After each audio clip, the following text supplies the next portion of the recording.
سورۃ الرعد۔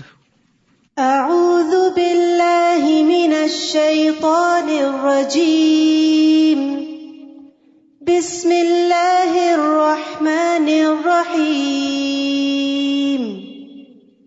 الف لام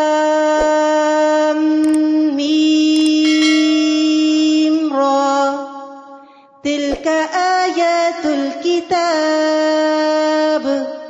والذی انزل الیک من ربک الحق ولکن اکثر الناس لا یؤمنون۔ اللہ الذی رفع السماوات بغیر عمد ترونها ثم استوى على العرش وسخر الشمس والقمر كل يجري لأجل مسمى يدبر الأمر يفصل الآيات لعلكم بلقاء ربكم توقنون۔ شروع کرتی ہوں اللہ کے نام سے جو بے انتہا مہربان نہایت رحم فرمانے والا ہے۔ سورۃ الرعد، الف لام میم را، یہ الکتاب کی آیات ہیں جو آپ کے رب کی طرف سے آپ پر نازل کیا گیا ہے، وہ عین حق ہے، لیکن اکثر لوگ اس بات پر ایمان نہیں لاتے۔ اللہ وہ ہے جس نے آسمانوں کو ایسے سہاروں کے بغیر بلند کیا جو تمہیں نظر آتے ہوں، پھر اس نے عرش پر قرار پکڑا اور سورج اور چاند کو ایک خاص قانون کا پابند بنایا۔ اس نظام کی ہر چیز ایک مقررہ مدت تک کے لیے چل رہی ہے۔ وہی اس کائنات کے نظام کی تدبیر کرتا ہے اور اپنی نشانیاں تفصیل سے بیان کرتا ہے تاکہ تم اپنے رب سے ملاقات کا یقین کرو۔ تو یاد رکھیے کہ سورج، چاند، ستارے یہ سب اللہ کے بنائے ہوئے ہیں اور اس نے بندوں کے لیے مسخر کر رکھے ہیں کہ وہ ان کو فائدہ پہنچائیں۔ اور خاص طور پر سورج اور چاند کا ذکر اس لیے کہ وہ سب سے نمایاں نشانیاں ہیں جو انسان کو نظر آتی ہیں۔ وہی تو ہے جس نے زمین کو پھیلا دیا اور اس میں سلسلہ کوہ اور نہریں بنا دی اور ہر طرح کے پھلوں کی دو دو قسمیں بنائی۔ وہی دن پر رات کو طاری کرتا ہے۔ سوچنے سمجھنے والے لوگوں کے لیے ان باتوں میں بہت سی نشانیاں موجود ہیں۔ نیز زمین میں کئی قطعات ہیں جو باہم ملے ہوتے ہیں۔ ان میں انگور کے باغ، کھیتی اور کھجوریں ہیں، جن میں سے کچھ جڑ سے ملی ہوتی ہیں اور کچھ نہ ملی ہوئی، اور ان قطعات کو ایک ہی طرح کے پانی سے سیراب کیا جاتا ہے، مگر مزے میں ہم کسی کو بہتر بنا دیتے ہیں اور کسی کو کمتر۔ ان چیزوں میں بھی اہل عقل کے لیے کئی نشانیاں ہیں۔ سبحان اللہ، ایک ہی مٹی، ایک ہی بیج، ایک ہی درخت، ایک ہی پانی، ایک ہی روشنی، ایک پھل میٹھا اور ایک کھٹا، ایک بڑا اور ایک چھوٹا، ایک لذیذ اور ایک غیر لذیذ۔ یہ فرق کون رکھتا ہے؟ یہ اللہ ہی فرق کرتا ہے۔ اور اگر آپ تعجب کرتے ہیں تو اس سے بھی عجیب تر ان لوگوں کی بات ہے جو کہتے ہیں کہ جب ہم مٹی بن جائیں گے تو کیا از سر نو پیدا ہوں گے؟ یہی لوگ ہیں جنہوں نے اپنے رب کا انکار کیا، اور ایسے ہی لوگوں کی گردنوں میں طوق ہوں گے۔ یہی لوگ اہل دوزخ ہیں جس میں وہ ہمیشہ رہیں گے۔ یہ لوگ بھلائی سے پہلے آپ سے برائی کے لیے جلدی مچا رہے ہیں، حالانکہ ان سے پیشتر ان جیسے لوگوں پر عذاب آنے کی کئی مثالیں گزر چکی ہیں، اور آپ کا رب لوگوں کے ظلم کے باوجود انہیں معاف کر دینے والا ہے، کیونکہ اگر پکڑنے لگے تو کوئی نہ بچے۔ اور یہ بھی یقینی بات ہے کہ آپ کا رب سخت عذاب دینے والا ہے۔ تو یہاں پر امید اور خوف کا اعتدال بتایا گیا ہے، یعنی اللہ تعالیٰ لوگوں کو معاف بھی کرتا ہے، ان کی پردہ پوشی بھی کرتا ہے، حالانکہ وہ ظلم کرتے ہیں، دن رات غلطیاں کرتے ہیں، اور اس کے ساتھ ساتھ اللہ تعالیٰ نے اس بات کا بھی ذکر کر دیا کہ وہ سخت عذاب دینے والا ہے، تاکہ لوگ امید اور خوف میں اعتدال رکھیں۔ اور یہ بھی کہ خوف کے مقابلے میں امید غالب ہونی چاہیے۔ بعض لوگ ہوتے ہیں وہ اپنے گناہوں پہ اتنے پریشان رہتے ہیں کہ ان کی امید ہی ختم ہو جاتی ہے، یہ بھی نہیں ہونا چاہیے۔ انس رضی اللہ عنہ سے روایت ہے کہ نبی صلی اللہ علیہ وسلم ایک نوجوان کے پاس گئے، وہ نزع کی حالت میں تھا۔ آپ نے فرمایا تم خود کو کیسا پا رہے ہو؟ بولا یا رسول اللہ میں اللہ سے مغفرت کی امید رکھتا ہوں لیکن اپنے گناہوں سے ڈرتا بھی ہوں۔ اس پر رسول اللہ صلی اللہ علیہ وسلم نے فرمایا جس بندے کے دل میں ایسے موقع پر خوف اور امید دونوں جمع ہو جائیں تو اللہ اس کو وہ چیز دیتا ہے جس کی وہ امید رکھتا ہے اور اس سے بچا لیتا ہے جس سے وہ ڈرتا ہے. تو یاد رکھیے امید کو غالب رہنا چاہیے, اللہ سے حسن ظن رکھنا چاہیے, اچھے خیالات زیادہ رکھنے چاہیے بجائے اس کے کہ انسان ہر وقت صرف پریشان ہی رہے. کافر لوگ یہ کہتے ہیں کہ اس نبی پر اس کے رب کی طرف سے کوئی معجزہ کیوں نہیں اتارا گیا؟ اے نبی, آپ اس فکر میں نہ پڑیں, آپ تو صرف ایک ڈرانے والے ہیں اور ہر قوم کے لیے ایک رہنما ہوا ہے. اللہ یعلم ما تحمل کل انثى وما تغید الارحام وما تزداد وکل شیء عنده بمقدار. اللہ تو وہ ہے کہ ہر ایک مادہ جو کچھ اپنے پیٹ میں اٹھائے ہوئے ہے اسے جانتا ہے, اور جو کچھ ان کے پیٹوں میں کمی بیشی ہوتی رہتی ہے وہ اسے بھی جانتا ہے, اور اس کے ہاں ہر چیز کی ایک مقدار مقرر ہے. اس صورت کے اندر ایک خاص چیز آپ دیکھیں گے کہ دو مختلف چیزوں کا کثرت سے ذکر کیا گیا ہے. جیسے خوف اور امید کا ذکر کیا گیا, چاند اور سورج کا ذکر کیا گیا, یہاں پر مادہ کے پیٹ میں جو کچھ ہوتا ہے اور جو نہیں ہوتا اس کا ذکر کیا گیا. عالم الغیب والشہادہ, غیب اور حاضر کا ذکر کیا گیا. الکبیر المتعال, وہ چھپی اور ظاہر ہر طرح کی باتوں کو جاننے والا ہے, سب سے بڑا عالی شان والا ہے. پھر آپ دیکھیے, تم میں سے اگر کوئی اپنی بات کو مخفی طور پر کہے یا پکار کے کہے, مخفی اور ظاہر, وہ اس کے لیے برابر ہے. اسی طرح اگر کوئی رات کی تاریکی میں چھپا ہو یا دن کی روشنی میں چل رہا ہو, اس کے لیے برابر ہے. پھر تضاد, دو چیزوں کا کمپیریزن. ہر شخص کے آگے اور پیچھے پھر دو چیزیں آگے. اللہ کے مقرر کردہ نگران ہوتے ہیں جو اللہ کے حکم سے اس کی حفاظت کرتے ہیں. اللہ تعالیٰ کسی قوم کی اچھی حالت کو اس وقت تک نہیں بدلتا جب تک وہ اپنے اوصاف خود نہ بدل دے, یعنی گناہ کر کے. اور جب اللہ تعالیٰ کسی قوم پر مصیبت ڈالنے کا ارادہ کر لے تو پھر کوئی اسے ٹال نہیں سکتا, نہ ہی اس کے مقابلے میں کوئی اس کا مددگار ہو سکتا ہے. تو یہاں ایک بڑی خوبصورت بات بتائی گئی ہے ہمیں کہ ہر شخص کے آگے اور پیچھے اللہ کے مقرر کردہ نگران ہوتے ہیں جو اللہ کے حکم سے اس کی حفاظت کرتے ہیں. سبحان اللہ, ہمیں پتہ بھی نہیں اور ہماری لا علمی کے باوجود ہماری حفاظت ہو رہی ہے جنات سے, ضرر رساں انسانوں اور کیڑوں مکوڑوں سے.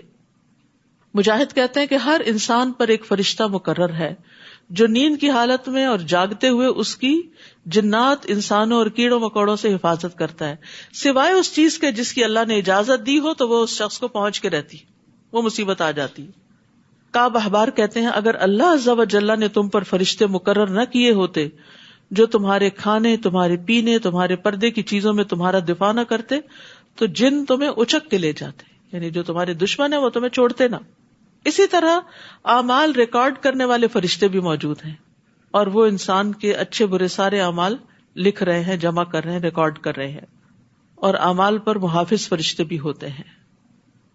نبی صلی اللہ علیہ وسلم نے فرمایا لوگوں میں سے جس آدمی کو بھی جسمانی طور پر کوئی تکلیف پہنچتی ہے تو اللہ عز و جل اس کے محافظ فرشتوں کو حکم دیتے ہوئے فرماتے ہیں کہ میرے بندے کے لیے دن اور رات میں وہی عمل لکھتے رہو جو یہ خیر اور بھلائی کی حالت میں کرتا رہا جب تک یہ میری قید میں ہے, یعنی بیماری میں ہے.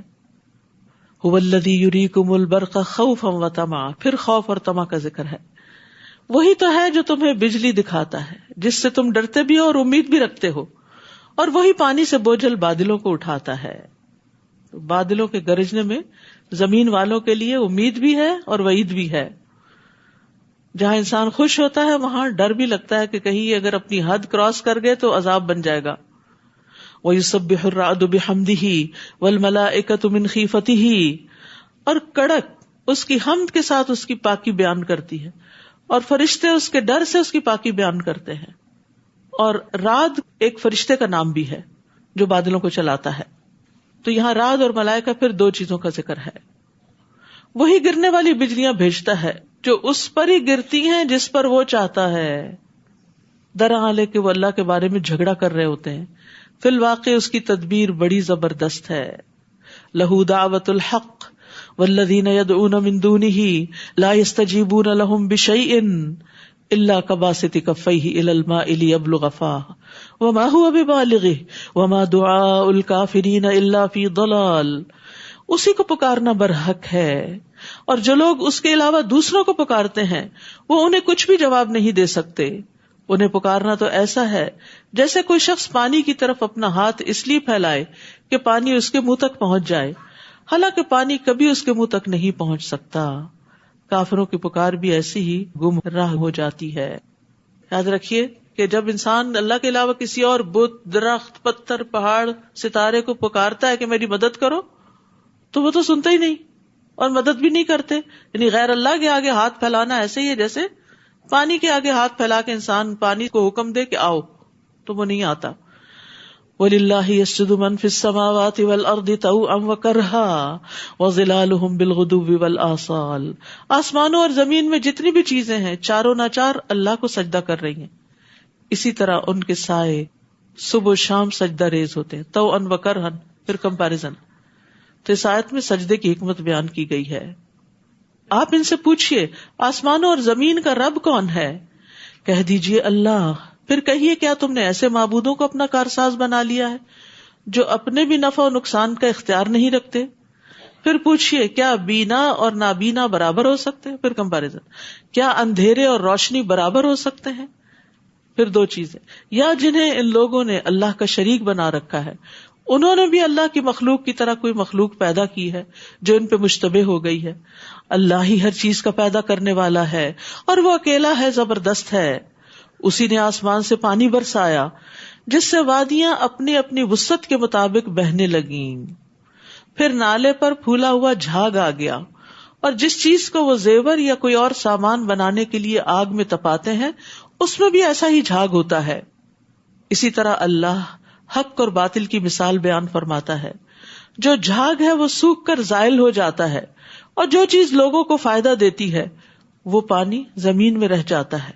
اسی طرح اللہ تعالیٰ لوگوں کو سمجھانے کے لیے مثال بیان کرتا ہے۔ تو اللہ سبحانہ تعالیٰ نے آسمان سے پانی برسایا، یعنی وحی اتاری، اور پھر بارش سے وادیاں بہ نکلی، تو اس وحی الہی سے دلوں نے اپنی اپنی وسعت کے مطابق علم لے لیا اور پھر اس کو آگے لے چلے، وادیاں بہ نکلی۔ تو اللہ تعالیٰ جب آسمان سے علم شرعی اتارتا ہے تو اس کی مثال نازل شدہ پانی کی طرح ہے، کیونکہ علم سے دلوں کی زندگی ہے۔ جب آپ علم کی مجلس میں آتے ہیں تو دل کی حالت اور ہوتی ہے، اور جاتے ہیں تو کچھ اور ہو چکی ہوتی ہے۔ جس طرح پانی جسم کے لیے ضروری ہے، زندگی ہے، اسی طرح علم روح کے لیے ضروری ہے۔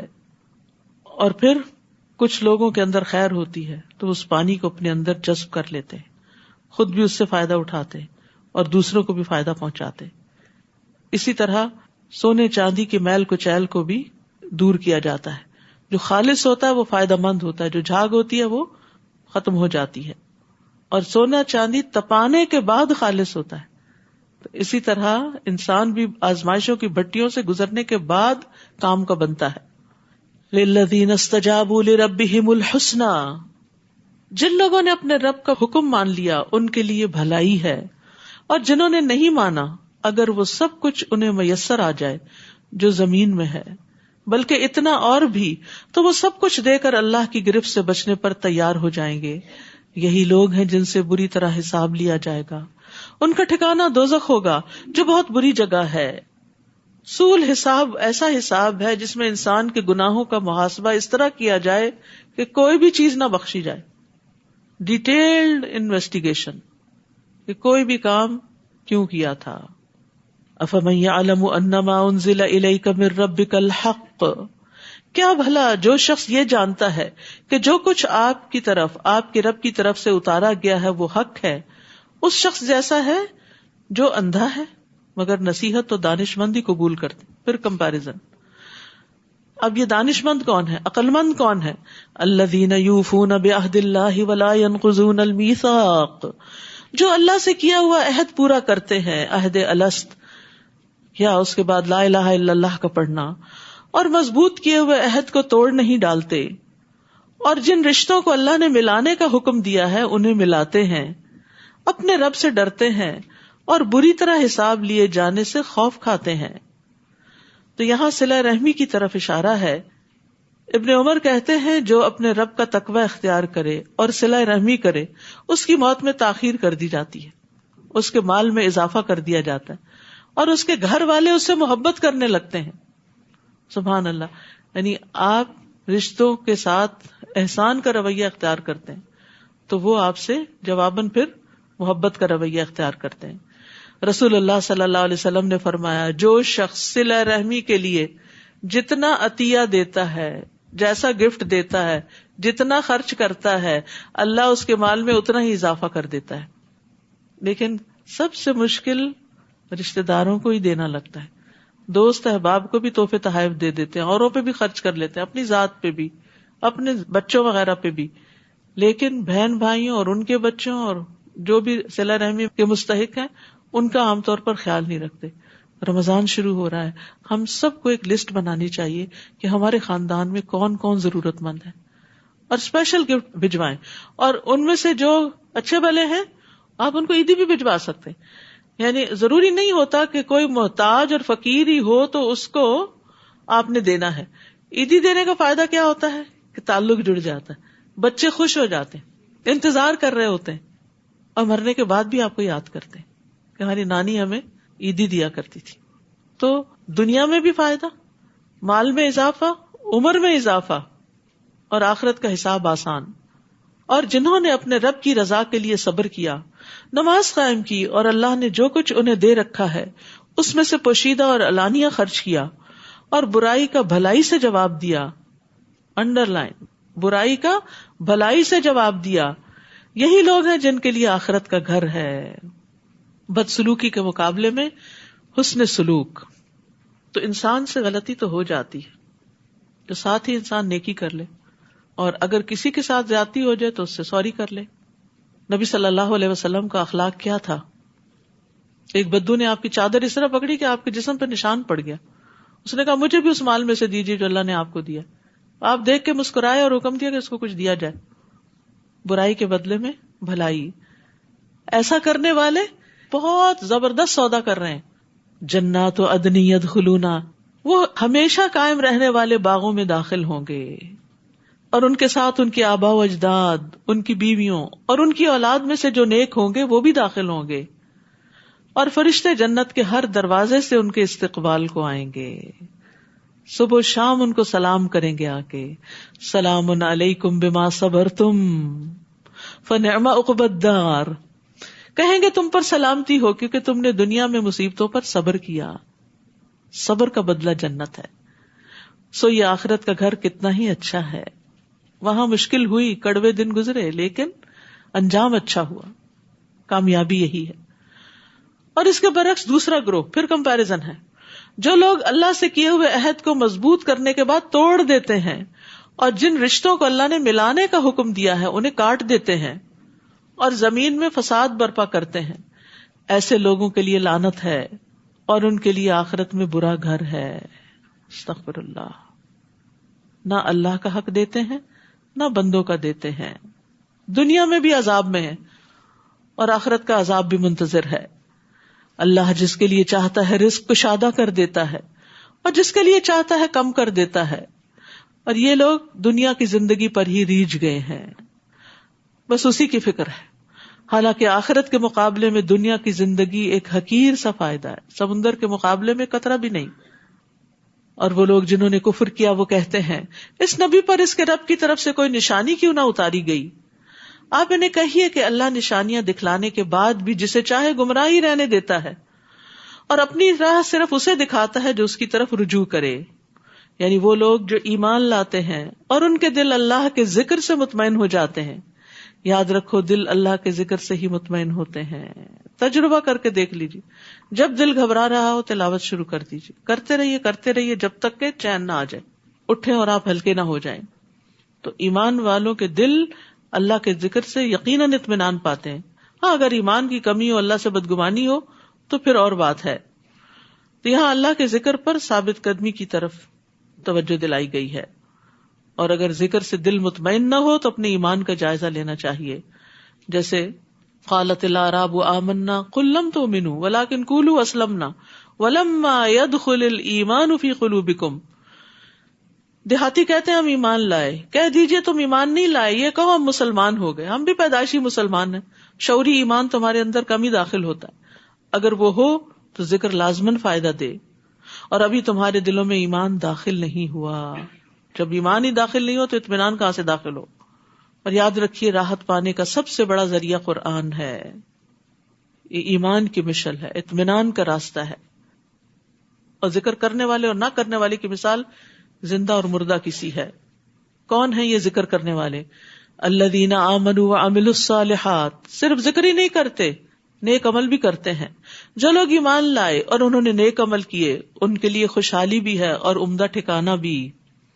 اسی طرح ہم نے آپ کو ایسی امت میں بھیجا ہے جس سے پہلے کئی امتیں گزر چکی ہیں، تاکہ آپ انہیں وہ کچھ پڑھ کر سنائیں جو ہم نے آپ کی طرف وحی کی ہے. لیکن وہ رحمان کا انکار کر رہے ہیں. ان سے کہیے کہ میرا رب تو وہی ہے جس کے سوا کوئی الہ نہیں. میں نے اسی پر بھروسہ کیا اور اسی کے ہاں مجھے واپس جانا ہے. اور اگر قرآن ایسا ہوتا کہ اس کے زور سے پہاڑ چلائے جا سکتے یا زمین کے طویل فاصلے فوراً طے کیے جا سکتے یا اس کے ذریعے مردوں سے کلام کیا جا سکتا تو بھی یہ کافر ایمان نہ لاتے. یعنی ایسے کرشمے بھی دکھائے جاتے تو نہ مانتے. بلکہ ایسے سب امور اللہ ہی کے اختیار میں ہے. کیا اہل ایمان ابھی تک کافروں کی مکتوبہ نشانی آنے سے مایوس نہیں ہوئے؟ کیونکہ اگر اللہ چاہتا تو نشانی کے بغیر بھی تمام لوگوں کو ہدایت دے سکتا تھا، اور کافروں کو تو ان کی کرتوتوں کی وجہ سے کوئی نہ کوئی مصیبت پہنچتی ہی رہے گی یا ان کے گھر کے قریب اترتی رہے گی، حتیٰ کہ اللہ کا وعدہ یعنی عذاب آ جائے. یقیناً اللہ اپنے وعدے کی خلاف ورزی نہیں کرتا. آپ سے پہلے بھی رسولوں کا مذاق اڑایا جا چکا ہے. میں نے پہلے تو کافروں کو کچھ مہلت دی، پھر آخر کار انہیں پکڑ لیا. تو دیکھ لو میرا عذاب کیسا سخت تھا. بھلا وہ ذات جو ہر نفس کی کمائی پہ نظر رکھتی ہے انہیں بغیر سزا کے چھوڑ دے گی جبکہ انہوں نے اللہ کے شریک بنا رکھے ہیں. آپ ان سے کہیے ان شریکوں کے نام تو لو. تم اللہ کو ایسی چیز کی خبر دیتے ہو جو زمین میں موجود تو ہے مگر وہ اسے نہیں جانتا، یا جو کچھ منہ میں آئے کہہ ڈالتے ہو. بلکہ کافروں کے لیے ان کے مکر خوشنما بنا دیے گئے ہیں اور وہ راہ راست سے روک دیے گئے ہیں، اور جسے اللہ گمراہ کرے اسے کوئی ہدایت دینے والا نہیں. یعنی یہ دراصل ان کی چال ہے، مکر ہے کہ انہوں نے غیر اللہ کو الہ بنا رکھا ہے. ان کے لیے دنیا کی زندگی میں بھی سزا ہے اور آخرت کا عذاب تو اس سے سختر ہوگا، اور اللہ سے انہیں کوئی بچانے والا بھی نہ ہوگا. جس جنت کا پرہیزگاروں سے وعدہ کیا گیا ہے اس کی شان یہ ہے کہ اس میں نہریں جاری ہیں، اس کے پھل اور اس کا سایہ دائمی ہے. یہ تو انجام ہے ان لوگوں کا جو ڈرتے رہے، اور جو کافر ہیں ان کا انجام دوزخ ہے. اور جن لوگوں کو ہم نے اس سے پہلے کتاب دی تھی وہ اس کتاب سے خوش ہوتے ہیں، یعنی پچھلی کتابوں والے قرآن سے خوش ہوتے ہیں جو آپ کی طرف نازل کی گئی. اور ان کے گروہوں میں کچھ ایسے ہیں جو اس قرآن کے بعض حکموں کا انکار کرتے ہیں، یہ سب نہیں مانتے. آپ ان سے کہیے مجھے تو بس یہی حکم ہوا ہے کہ میں اللہ تعالیٰ کی عبادت کروں اور اس کے ساتھ کسی کو شریک نہ ٹھہراؤں.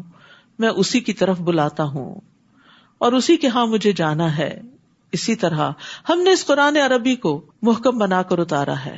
اب اگر اس علم کے بعد جو آپ کے پاس آ چکا ہے آپ نے ان لوگوں کی خواہشات کی پیروی کی تو اللہ کے مقابلے میں آپ کا نہ کوئی حمایتی ہوگا اور نہ ہی اس کی گرفت سے بچانے والا کوئی. آپ سے پہلے ہم نے بہت سے رسول بھیجے اور انہیں ہم نے بیوی بچوں والا ہی بنایا تھا، اور کسی رسول میں یہ طاقت نہ تھی کہ اللہ کے حکم کے بغیر کوئی معجزہ لا دکھاتا. ہر دور کے لیے ایک کتاب ہے، اللہ جو چاہے اس سے مٹا دیتا ہے اور جو چاہے برقرار رکھتا ہے، اور اصل کتاب اسی کے پاس ہے. تو اس سے پتہ چلتا ہے کہ تقدیر اللہ کے ہاتھ میں ہے. لوح محفوظ میں کچھ لکھا جائے، مٹا دیا جائے، تقدیر بنے بگڑے، وہ سب اللہ کے فیصلوں سے ہی ہوتا ہے. دعا جو ہے وہ تقدیر کو بدل دیتی ہے. ٹھیک ہے. اور اسی طرح صلہ رحمی سے بھی فائدہ ہوتا ہے. اے نبی جس عذاب کی ہم ان کافروں کو دھمکی دے رہے ہیں اس کا کچھ حصہ خواہ آپ کے جیتے جی آپ کو دکھا دیں یا آپ کے وفات پا جانے کے بعد انہیں عذاب دیں، آپ کے ذمہ تو پہنچانا ہی ہے اور حساب لینا ہمارا کام ہے. کیا وہ دیکھتے نہیں کہ ہم ان کے لیے زمین کو اس کی تمام اطراف سے گھٹاتے جا رہے ہیں؟ اور اللہ ہی فیصلہ کرتا ہے جس کے فیصلے پر کوئی نظر ثانی کرنے والا نہیں، اور وہ فوراً حساب لے لینے والا ہے. زمین کا گھٹانا دو طرح سے، یہ بات تو سائنٹیفکلی بھی پروو ہو چکی ہے کہ زمین سکڑ رہی ہے، کم ہو رہی، اور یہاں پر زمین کا سکڑنا اس معنی میں بھی ہے کہ زیادہ لوگ مسلمان ہو رہے ہیں اور اہل کفر کے لیے زمین تنگ ہوتی جا رہی ہے. جو لوگ ان سے پہلے گزر چکے ہیں وہ بھی بڑی چالیں چل چکے ہیں، مگر چال تو پوری کی پوری اللہ کے پاس ہے. وہ جانتا ہے ہر شخص کیا کچھ کر رہا ہے، اور جلد ہی انکار کرنے والوں کو معلوم ہو جائے گا کہ آخرت کا گھر کس کے لیے ہے، یعنی آنکھیں بند ہوتے ہی حقیقت سامنے آ جائے گی. کافر آپ سے کہتے ہیں آپ رسول نہیں، آپ کی رسالت کا انکار کرتے ہیں. آپ ان سے کہیے میرے اور تمہارے درمیان اللہ کی گواہی کافی ہے، اور ہر اس شخص کی بھی جو الہامی کتاب کا علم رکھتا ہے وہ بھی پہچانتا ہے کہ میں اللہ کا رسول ہوں.